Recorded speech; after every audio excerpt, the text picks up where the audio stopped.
Hello there, Sev here from Three Counties Motorhomes, and welcome to this video guide on the Mercedes Sprinter.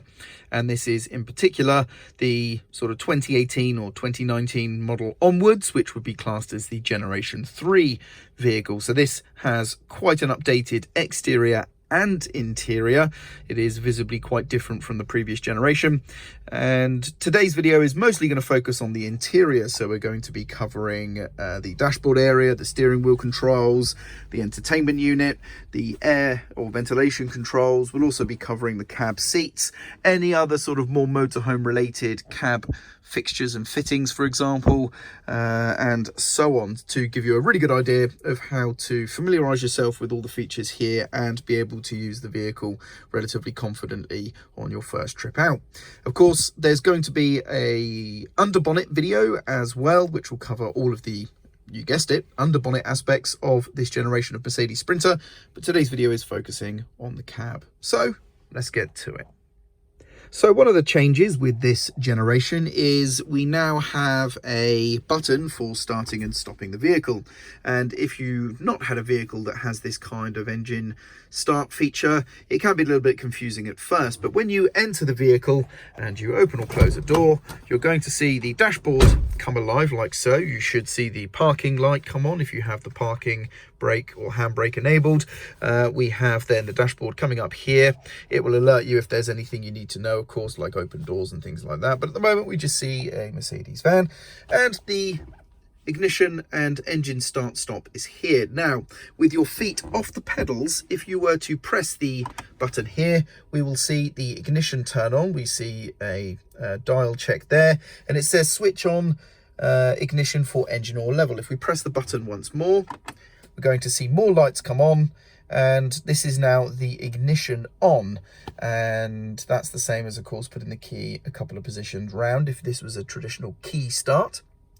And then to start the engine, you actually need to have your foot on the foot brake to start the engine. Otherwise, if without your foot on the brake, if you press, you're just going to turn the ignition back off again. Now, with the ignition off, it is possible just to straight start the engine. You just put your foot on the pedal and press the stop start button, and the ignition turns on and the engine immediately starts. But like I say, all you need to do is press this button with your foot on the brake pedal, and that will start the engine. So that's the first stage there. I'm going to turn the engine off for now, and you just press the button. You don't have to have your foot on the pedal, just press the button. That will stop the engine. So the next thing that's a bit different is, of course, the multifunction display here, but also the entire steering wheel design. We still have sort of largely all-in-one stalk that the previous generation had. However, there used to be a secondary cruise control stalk and speed limiter stalk. That's now been replaced with controls mounted on the steering wheel itself. This particular vehicle is an automatic, and we have a column shifter here rather than a physical gear lever that you would find in the previous generation. We also have paddle shifts here as well for going up or down the gears respectively. A little bit of a interesting choice considering this is a commercial vehicle, but they're fitted there nonetheless. Now let's talk about these controls on the steering wheel and steering column. Let's start with the steering column first, and we'll come to the all-in-one stalk. So this stalk controls the indicators, which have a lane change function by just nudging one way or the other, and we get a total of 3 flashes with that lane change. We can then, of course, turn the indicators on by moving them into the detent. That's pretty standard stuff. If we pull towards us, that is going to flash the main beam, and pushing the stalk away from us is going to toggle the main beam on or off. Now, I don't have the headlights on, so I'll just turn those on so that you can see that happen. So pushing away, we've now toggled the main beam on and toggle it off. Without the lights on, of course, that function does nothing. And then we come to the wipers. So we have off when we have this twist collar at the end aligned with the 0 here. We have intermittent just here. We then have sort of regular wipe speed just here, or actually that's a more regular intermittent speed, so that's slightly faster intermittent. We then have continuous, And then the next position is, oh my God, it's really raining hard, and that's super continuous. By pressing the button on the end here, we get a single wipe. Now, I accidentally pressed that a little bit too far then, so that's actually, so just little gentle press and you get one wipe like so. If you press in past the little detent, it will actually wash wipe, as you can see. So there you go, that's how you wash wipe. So that's all the functions there on that stalk. Very easy to use, very intuitive, and once you know where everything is, you'll be happy with that completely, and you won't miss having two stalks for all of those functions. The gear shift on this particular type of vehicle with the automatic is a little bit different than you might expect. Of course, it's a column shift like this rather than a stick-based shifter over here. Now, the symbology is exactly right. So if we move the stick up, we should go into reverse gear. Now, it does say I need to apply the brake to deselect the parking function. So if I press up on the stalk here, you can see we switch into reverse. If I gently nudge it down, we go into neutral. And so it does say they're neutral, permanently active, risk of rolling away. If I nudge down, you can see we're not going anywhere. So I'm just gently nudging up or down. It stays in neutral. You need to kind of, like the indicators, you need to move them past a detent to actually engage the respective gear. So up is reverse. A gentle nudge up here in reverse does nothing. Only the gentle nudge down gets it into reverse. Okay. So from reverse, if you want to go into drive, we just nudge all the way back down, and you can see it skips neutral and goes straight into reverse. Likewise, a gentle nudge down here does nothing, but a gentle nudge up puts the gearbox into neutral. To get into park from any gear, all you do is press the button on the end and we are in park. Now, you'll need your foot on the foot brake here in order to have any of those gear changes apply. And that's how you use that. So it's actually very, very simple and easy. And to be honest, I find that much more simple and easy to use than the Mercedes style of automatic gear shifter that you can find in the older generation, which kind of has a weird travel line to it. And it's all a bit weird. So yeah, there we go. That's that. Now let's move on to the steering wheel controls. So on the steering wheel controls here, very, very simple. We have a section of controls here for turning the volume up or down on the entertainment unit. We also have these sort of two-way nudge bars either side, so we can nudge up or down, and this is going to either accept or hang up a phone call. We have mute if we press this button in, by the way, so that is a push button as well as a scroll wheel for the volume, and pushing it in will mute.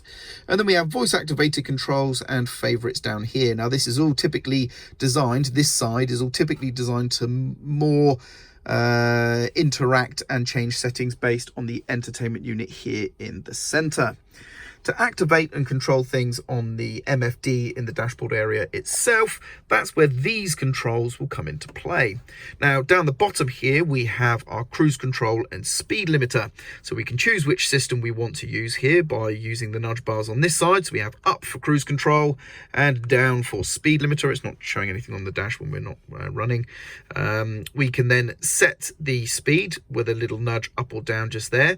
Be known that this jog wheel here has a sort of double detent, as you can see, and let me zoom in here. You can see down and then down again, okay, and those are very physical tactile clicks there. If you just nudge to the first click like that, that's going to set the speed, and then from there it will make 1 mile per hour adjustments to the speed. So of course, if I'm going down, that's going to do a mile an hour down, so 30, 29, 28, 27 for example, and likewise 28, 29, 30 by nudging up. If you nudge to the second detent, usually with a much more forceful push just to get straight to that second detent, either up or down, it's going to jump in 5 mile an hour increments. So we could go from 20 to 25 to 30 to 35 to 40, and likewise 35, 30, for example. So you've got 5 mile an hour or 1%, 1 mile an hour increments on that control there. And then this nudge bar either chooses to resume a previously held speed or cancel the cruise control for the time being. So that's the bottom controls on either side. Now let's talk about the top controls on either side. Again, because this side on the left here controls the entertainment unit, we have a back and a return to home button. And then this button here is very clever. It actually is touch sensitive, and we can swipe on this to use it as a navigation control. We can go up or down, left or right, using our finger here, and also press to confirm functions. And that's how we can use the entertainment unit whilst driving, or otherwise not wanting to remove our hand from the steering wheel. On this side, it's going to be the same: home, jog wheel or touch sensitive button, and back button here. And this is going to interact with the MFD. Now on the MFD, to start with, we have over here, we have the speed converted to kilometers per hour. We have an AdBlue level indicator. We have the current time. We have the information of the current current page of data that we're looking at. We have a gear indicator and the fuel gauge at the bottom. Now, by using this jog wheel, left or right, I'll try and get both things in shot here and in focus, but by using the jog wheel left or right, I don't know if you can hear, but there's a click. And that's actually coming from here, not here. So it's not a physical switch that's clicking. It is just a sound effect coming from the dashboard area itself.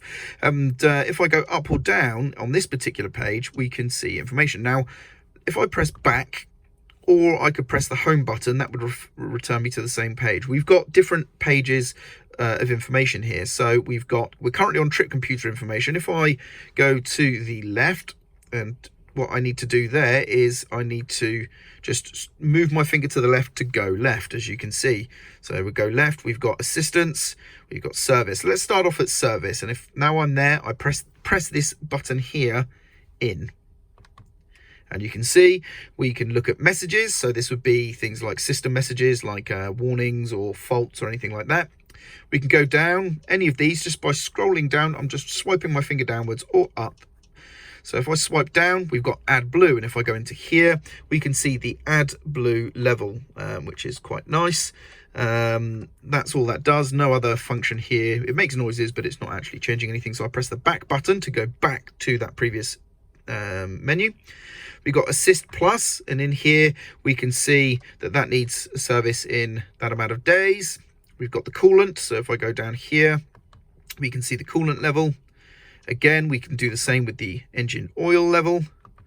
And we've got the particle filter here, and it's giving us an indication of the particle filter load. If you're unsure of how a DPF works, basically it is a filter that is designed to collect harmful particles from the exhaust system and filter them out from the standard emissions. But over time, that filter is going to get more and more clogged.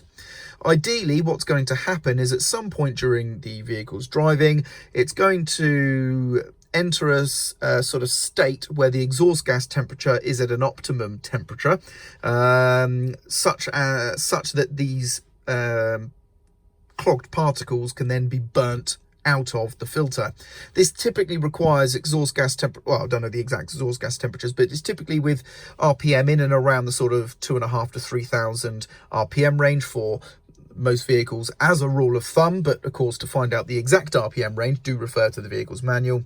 This typically occurs during motorway or long dual carriageway driving, for example, and in that sort of window of 10 to 15 minutes of driving at those sort of RPM ranges, the exhaust gas temperatures should be correct enough to then burn off the clogging in the filter.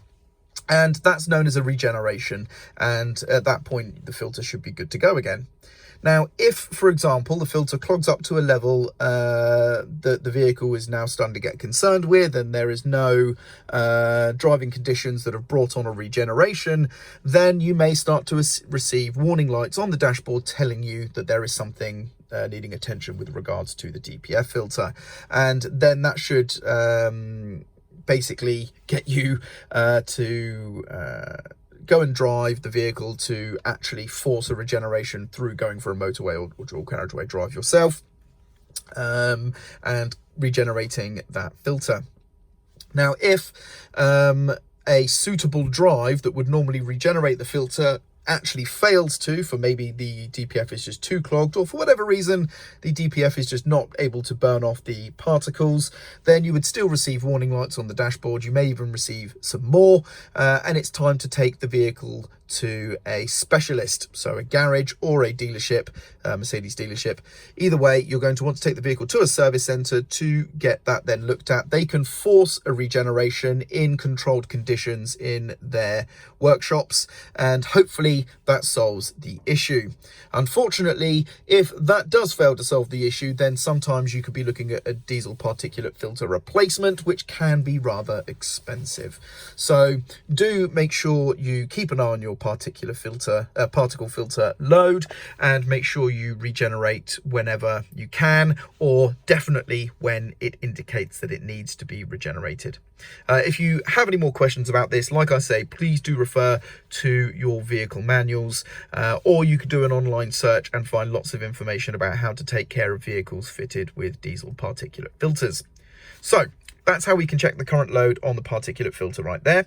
Press the back button and we can go down any more. No, that's it. That's all the options we have there. Now, if we were in any of these, let's say I'll just go to the coolant option, pressing the home button here is going to return us straight back to the main home screen where we have all the different options. So let's go across now to the next one, which is assistance. And in here, it's basically telling us some information there. I don't actually know much about this particular page of information, so again, you're going to have to refer to your manual for that. So I'm not quite sure what this is trying to tell us, but there we go. We then have a trip computer page. I'll come on to that in just a moment. Going past that, we have navigation, and in here we can access and view navigation information coming from the entertainment unit. Going across once more, we have radio, and again we can see music or stereo information again coming from the entertainment unit. We have media, so in here we can view or access music media and things with regards to the entertainment unit. And then we then have telephone, where we can again do telephone functions when we've had a mobile device connected to the entertainment unit via Bluetooth. So let's quickly return back to the trip computer. There it is there.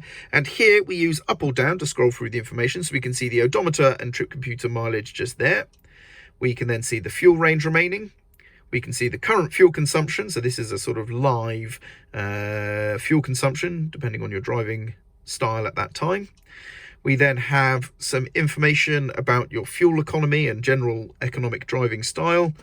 And then we have some information from the start of your trip, from the start of the last trip computer reset. We have a live speedometer in miles per hour, and then we're back to the top. And that's the multifunction display right there. Very, very easy to use, and lots of useful information there. Like I say, if you have any further questions about this or anything that pops up on the MFD or the dashboard area here in general with regards to lights or lamps or anything like that, please do refer to your vehicle documentation. So now it's time to talk about the rest of the cab area. We will come to the entertainment unit, but I will go through the layout of everything else first, coming back to that. So down here, as mentioned, we have the engine and ignition controls just here. Below that, we have the toggle for the auto stop start system. Then down here, we have the air or ventilation controls just here. Now, these do not work until we have the ignition on, so I'm going to turn the ignition to the vehicle on. It's off right there, but if I turn the fan speed up or down using this little jog wheel here, we can change the fan speed, which is the number on the right there. We have the temperature, which we change using this jog wheel, and you can see that changing just there. We then have the fan positions just here, and if I press this button, it's going to cycle through the different combinations of fan output positions right there. We have a toggle for air conditioning just here. We have a button to turn on maximum windscreen demist mode right here. Ooh, there it goes. We can just press that again and it will cancel that off. And then we have air recirculation toggle right here. In the center is the hazard warning lights right there. So that's all very, very simple. Now, this particular vehicle has blanks here for other buttons, both to the left and to the right of the steering column. So your vehicle may have some other functions here. Please do refer to your vehicle documentation for those. Up here by the dome light, we have some controls here. So we have an SOS button, which I believe will probably contact a Mercedes service agent or something along those lines. Again, please refer to your manual. We have more buttons here. These are typical dome light controls. So we have dome light on here, dome light in the rear of the vehicle on just there. And then we have how the dome lights are going to operate, whether they're off or whether they're door activated. And this is a sort of service transmitting vehicle data and information to the Mercedes-Benz customer care. I'm going to choose no, I don't want to do that, and I want to end the call. So that contacts a Mercedes technical agent just there if you have issues. So there we go. Between these two little cubbies below the ventilation controls, we do have here a USB-C, as you can see. This, I believe, is just to charge devices. It serves no other function. And here is a standard vehicle 12-volt socket just there as well. So down here to the right hand side of the steering column, we have your handbrake or parking brake just here. Push it in to engage the handbrake and pull it out to disengage the handbrake. Over here we have the rear fog light. Then we have two jog wheels, one for instrument binnacle brightness and one here for the headlight angle adjustment. This here is the vehicle lights. So we have side lights just here. And we have automatic, and then we have headlights on just here. Now, the automatic mode, on some more traditional or older vehicles, you will have a separate sort of off, and then you'll have automatic and these other functions. Automatic and off are in the same position here, essentially. So at night, you may find that the lights don't turn off until the vehicle is actually shut down, because the automatic will keep the lights on in that instance. However, you can manually choose to turn on your side lights and tail lights or your headlights themselves. And for example, pressing the fog light button here in automatic mode does not work. You do need to manually choose headlights first, and then the fog lights can be enabled or disabled accordingly. Okay. So next up we have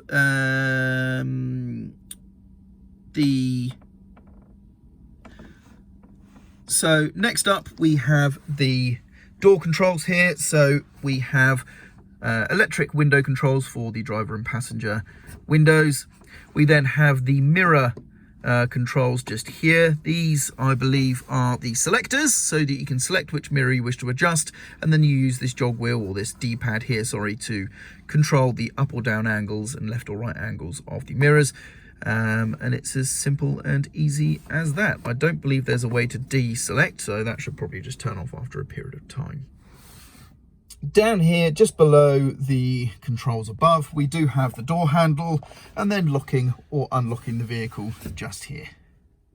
Also in the cab area, which is very handy, we do have cup holders here, 4 of which it's a nice healthy amount of cup holders. And then if we press this button here, this lid will pop up, giving us a cubby space just here. But there is also a USB-C for a smartphone or tablet device, and normal USB-C in there as well for any other device. So you've got 2 USB-C connections just behind there as well. Just quickly, this vehicle in particular is fitted with a reversing camera monitor where a rear view mirror would normally be. So of course that can be the case for your vehicle. Yours may be different. We also have integrated blinds for the windscreen and side windows in this vehicle. These are very fragile. Operate them very delicately and slowly. Don't force them. Don't be too quick or violent with them. Otherwise they can break and they will be very expensive to replace. So you have been warned. So let's now talk about the entertainment unit. First of all, we do have some physical buttons, so we can turn on or off the device here or mute it. A tap will just mute the device or re-enable the sound, of course. And then if we press and hold, we will get the option to just turn off the display or actually turn the system off itself, or we can of course go back. Now this button here, back or home, does exactly that function. It's pretty much the same as these 2 functions on the steering control here.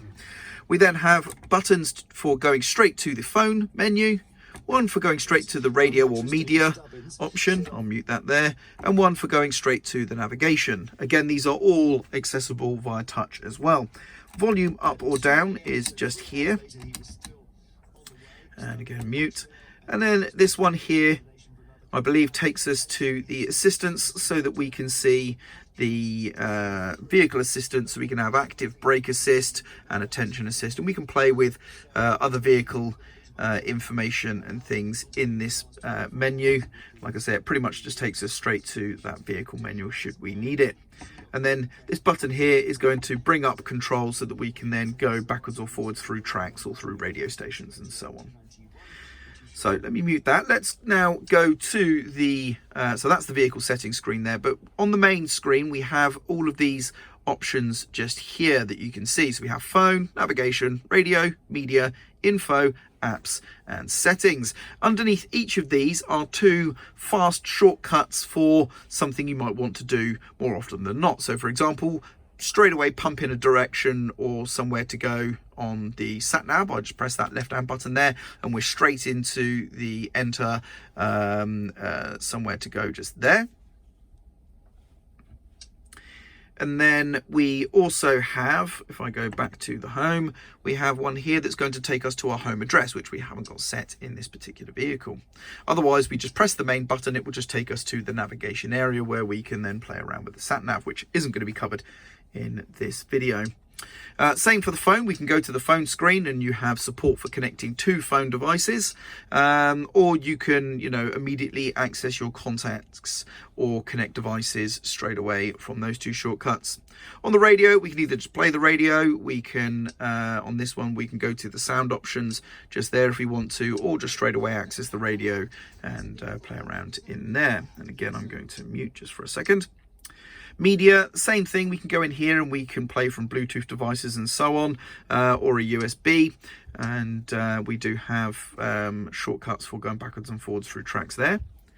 Info is going to give us information about the engine, the fuel consumption, and all of these sorts of things, the battery voltages. It's very, very informative. We also have an owner's manual that you can access as well, should you so wish. And then down here, the shortcuts take us straight to the engine consumption information, and this one takes us straight to the consumption information. Apps allows us to check, to connect to things like for the smartphone or access a browser.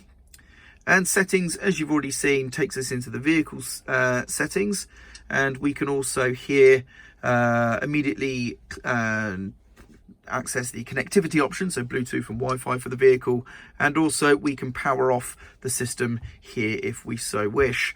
In these settings here, you can change how you want your lighting to work. We can also change locking, the winter tire settings and all those kind of things, as well as those assistants we saw before, all in the vehicle settings there. So that's all pretty handy, and if you needed to search for anything, pop it up there and it will bring up options depending on what. So for example, if I type in I'm just putting in consumption. Now let's see what sort of stuff it finds. If I put in consumption, hit OK, it's taking us straight to owner's manual information, where we can find out information about the consumption and filling capacity of the AdBlue and blah blah blah. So the great thing is you do have that sort of digital version of the owner's manual always on tap, so that's very, very handy, and you saw it brought up results from that right there. Now, for interacting with this via the steering controls, is basically the same as we used here for the MFD. So we have a back and home button here, which is going to do exactly as suggested. Now, if I try and get both of these in shot, otherwise it's just using this as a jog wheel again. So again, if I went right, it's swiping to the right and to the left, for example. If I press the button, we're going to go into the navigation menu to confirm. Again, I can swipe left or right to choose from these options at the bottom there, as you can see. If I wanted to go back to the home screen, press the home button, and so on. So you can do all the functions there without actually having to reach over and touch here. You can just do it all with your thumb, which is great. Now, we do have a page down, which you can see here says favorites. So if I scroll down, you can actually set up, oh, I didn't mean to press that then. You can set up different favorites that you can go to very, very quickly. So you can go to the setup assistant. Here we have a shortcut to the sounds, a shortcut to turn the display off, which literally does exactly as it suggests, or access the owner's manual. And you can create other favorites you wish there and customize the order in which they appear right there, which is very, very handy. So again, some very useful things, and again, that can all be accessed via the jog wheel. So if I scroll down and down again, so the first down, by the way, just scroll down to these little sub icons, as you can see. So I'm scrolling through those. I need to scroll down a second time to get to the favorites there. So again, very, very easy to use, both by hand or by the sort of swipe controls on the steering wheel. Very, very good entertainment unit just there. And again, if you want to turn off the display or shut it down, you can just press and hold. And if I want to turn that off now, I can just choose system off, and that's turned that system off. So let's talk about the cab seats. On the cab seats, we have height adjustment using this lever that you can move up or down. We then have seat base sort of angle change just here with this dial. This wheel here will do your backrest angle. There is also this lever here, which will pull out and can extend this sort of front section of the seat backwards or forwards to create a longer seat base if needed. The seat swivel is this lever just here on this particular vehicle. This is an auto sleepers. So all we do is move this lever one way or the other, like so, and that is going to then unlock the seat so it can swivel, and then it will lock both in the forward direction. This lever over here is the one that we lift up to slide the seat itself forwards or backwards. On the driver's side, underneath here, we have a panel with two pull-down tabs. If I pull that down, we have a fuse box behind there for some vehicle fuses, as you can see. And yeah, that's pretty much it for under the seat just there. Here we are on the passenger side, pretty much the same thing. There is a little panel here that could be removed as well. This is a empty space under this particular seat in this vehicle, but yours may be different. The bonnet release is just here on the left hand edge of the passenger footwell just there. Here in the passenger footwell, if you remove the carpet out of the way, we have access to these plastic flathead screws, which you can back off a quarter turn or so, and then you can reach up the top of this lip just here and get your fingers round, and basically you can remove this. Now, it can be a bit fiddly, but there we go, just getting to the edge of it there. And that should then just lift out, and we have access to the vehicle toolkit right there. The fuel filler for the vehicle is just to the side of the passenger door here, and this is locked by the passenger door sitting over the top of it, so you do need the passenger door open to be able to access it. And there it is right there, your diesel filler, very easy to get to. And there we go, that about wraps up the video for today. Hopefully that's covered everything. Now, if you need any further help or assistance, please do talk to your handover specialist when collecting your vehicle, or of course do consult the documentation and manuals that come with your vehicle. I'm Sev. I hope you found this video useful, and thank you very much for watching.